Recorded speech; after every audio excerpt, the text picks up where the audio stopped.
Assalamualaikum semuanya. Peristiwa berdarah yang pernah terjadi di Banyuwangi pada bulan April 1987.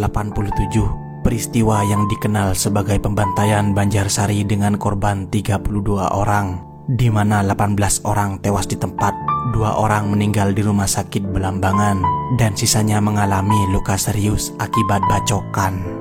Masyarakat Banyuwangi yang lahir di tahun 80-an, kebanyakan dari mereka akan merinding jika mendengar nama Wirjo yang dikenal sebagai sang jagal, atau lebih tepatnya sang pembantai. Wirjo merupakan anak kelima dari 9 bersaudara. Sosok Wirjo dari kecil dikenal sebagai pribadi yang temperamental, sangat mudah tersinggung, suka marah-marah kepada siapapun. Masyarakat mengenal Wirjo sebagai sosok yang aneh karena sedikit saja ada masalah, maka ia akan langsung mengamuk, bahkan sampai mengeluarkan senjata tajam. Keanehan lainnya seperti pada suatu ketika Wirjo pernah memasak nasi sebanyak 5 kilo dengan sebotol minyak goreng, kemudian memakannya sampai habis. Kemudian karena kekenyangan ia bahkan sampai tidak bisa berjalan. Namun keanehan selanjutnya, ia berendam di sungai untuk menghilangkan rasa kenyang di perutnya tersebut. Keadaan ekonomi Wirjo terbilang sulit, padahal ia berasal dari keluarga yang berkecukupan. Bahkan saudara-saudaranya terbilang orang yang mampu di desanya. Hartanya banyak dihabiskan karena kelakuan buruknya yang suka berjudi dan mabuk-mabukan. Kesehariannya sosok Wirjo bekerja sebagai petani penggarap sawah milik kakaknya bersama istrinya Idaro.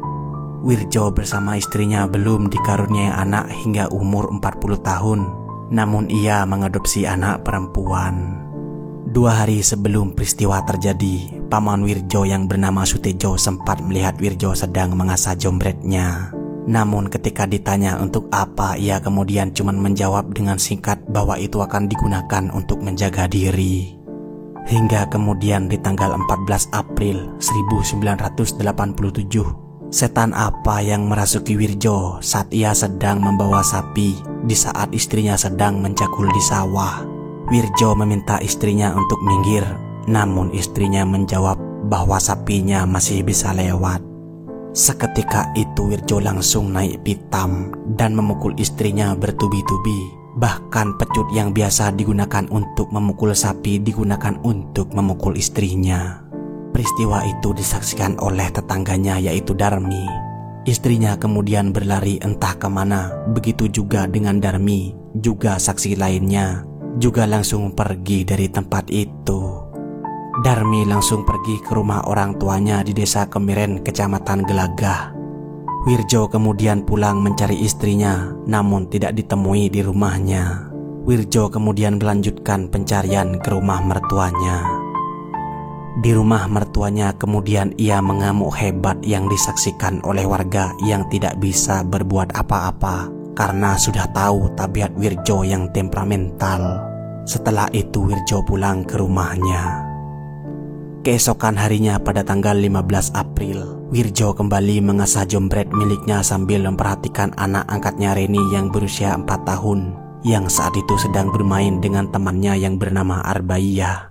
Entah apa yang dipikirkan oleh Wirjo, tiba-tiba ia langsung menghampiri mereka berdua dan menyabetkan jombret miliknya ke arah Reni. Namun sabetannya tersebut meleset sehingga Reni langsung melarikan diri. Nasib berbeda dialami Arbaiyah. Lehernya hampir putus dibacok menggunakan jombret sehingga ia tewas seketika.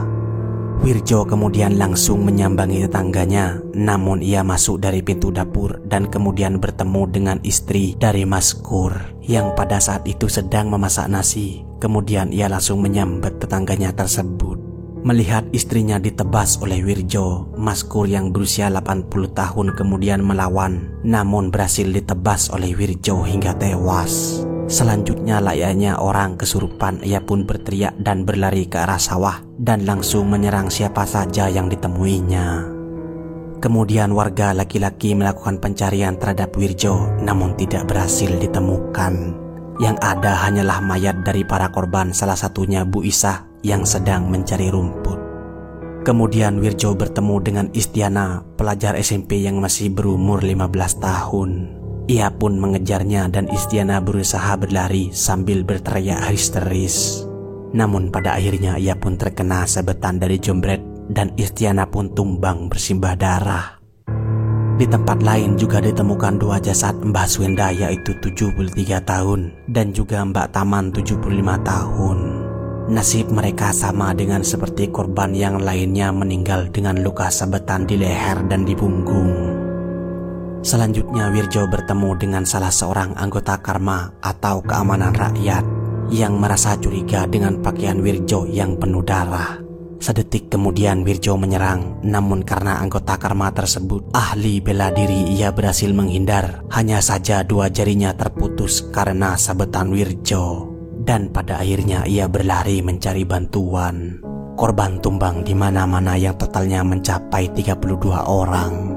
18 orang tewas di tempat dan 2 orang meninggal di rumah sakit Belambangan, dan sisanya mengalami luka serius akibat bacokan. Penduduk desa Banjarsari benar-benar ketakutan, apalagi sampai malam harinya Wirjo masih belum ditemukan, dan kemudian ia masih berkeliaran mencari mangsa. Lalu seorang pemanjat pohon kelapa melaporkan kepada Sutejo, paman dari Wirjo, yang melihat Wirjo sedang berada di dekat sungai. Dan ketika didatangi, tubuh Wirjo sudah tergantung di pohon dengan kaki yang menyentuh air. Dalam kejadian tersebut juga terjadi kejadian aneh lainnya, yaitu polisi yang akan menolong malah mengalami kecelakaan di wilayah Asam Bagus, bahkan sampai menimbulkan korban jiwa. Anehnya lagi, ambulans yang seharusnya datang juga mengalami kecelakaan, sehingga tidak ada ambulans yang datang ke sana. Fakta lainnya adalah Wirjo meminum darah dari Arbaiyah, yaitu anak berusia 4 tahun yang menjadi korbannya. Selain itu, saksi dari sanak famili mengatakan Wirjo berpuasa selama 40 hari sebelum kejadian naas tersebut. Itulah kisah Wirjo, sang pembantai dari Banyuwangi. Terima kasih sudah menonton. Ciao, hasta luego.